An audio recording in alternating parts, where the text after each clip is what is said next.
दोस्तों वो कहते हैं ना कि अमीर होना अच्छी बात है, लेकिन उसी अमीरी के अहंकार में आकर किसी गरीब मजदूर लाचार को तंग करना, उसकी ज़िंदगी ख़राब कर देना, इस सज़ा की माफ़ी तो भगवान भी नहीं दे सकता। यही सब हुआ बरमूडा की एक फैक्ट्री के मालिक ठाकुर अनुराग सिंह के साथ। प्रेमी से गरीब मजदूर दिन भर खेतों में काम करना और रात को थका कर आकर अपनी टूटी फूटी पुरानी झोपड़ी में सो जाना, बस यही उसका रोज का काम था। हालांकि वो इसके अलावा कर भी क्या सकता था। हादसे में उसका पूरा परिवार मारा जा चुका था। दिन भर मजदूरी करने के अलावा उसके पास कोई और सहारा भी नहीं था। हर रोज की तरह वो काम करते हुए भूख लगने पर अपने हाथ पैर धोने नदी के किनारे जाता है। अचानक प्रेमिस की नजर नदी के बीचों बीच पड़ती है। नदी में तैरते हुए कोई प्रेमिस की तरफ बढ़ रहा था। कुछ ही समय में एक सुंदर सी स्त्री प्रेमिस के सामने आकर खड़ी हो गई। प्रेमिस के मन में बार बार एक ही ख्याल आ रहा था, ये लड़की आखिर इस नदी के अंदर से तैरकर आई तो आई कैसे, क्योंकि नदी के उस पार ना तो कोई गांव और ना ही कोई शहर था।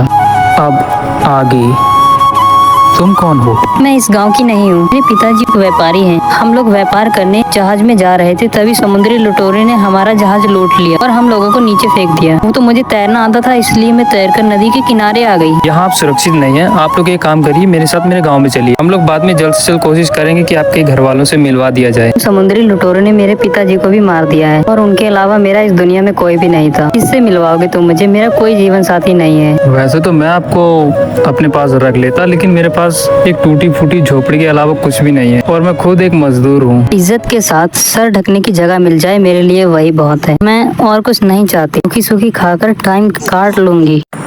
उस लड़की की दुख भरी कहानी सुनकर प्रेमी उस लड़की से शादी भी कर लेता है और उसे अपने घर में रख लेता है, लेकिन उसे नहीं पता होता कि उसने किस मुसीबत को पाल लिया है। नूला जी, मेरा टिफिन जल्दी तैयार कीजिए, मुझे काम पे जाना है, लेट हो रहा है। प्रेमिस, क्यों ना मैं भी तुम्हारे साथ काम पे चलूं? अरे नूला जी, पागल हो गई हो क्या? धूप में काली हो जाओगी एक ही दिन में। नहीं जी, ऐसा कुछ भी नहीं होगा। वैसे भी हमारे घर की हालत बहुत ही ज़्यादा खराब है और वैसे भी अगर हम दोनों कमाएंगे तो ज़्यादा कमाएंगे। चलो ठीक है, जैसी तुम्हारी मर्जी। चलो फिर जल्दी से 2 लोगों की रोटी पैक कर लो, हमें लेट हो रहा है खेत के लिए। जी मैं अभी आई।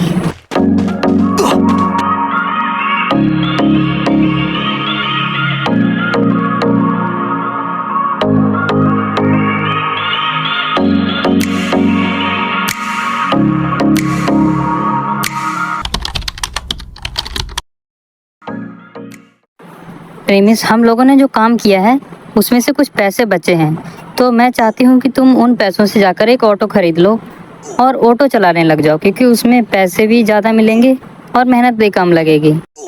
वाह नूला, तुम्हारी जैसी पत्नी पाकर मैं धन्य हो गया। तुमने बहुत ही अच्छी सलाह दी है। अब मैं कल ही जाके एक ऑटो खरीद के लाऊंगा।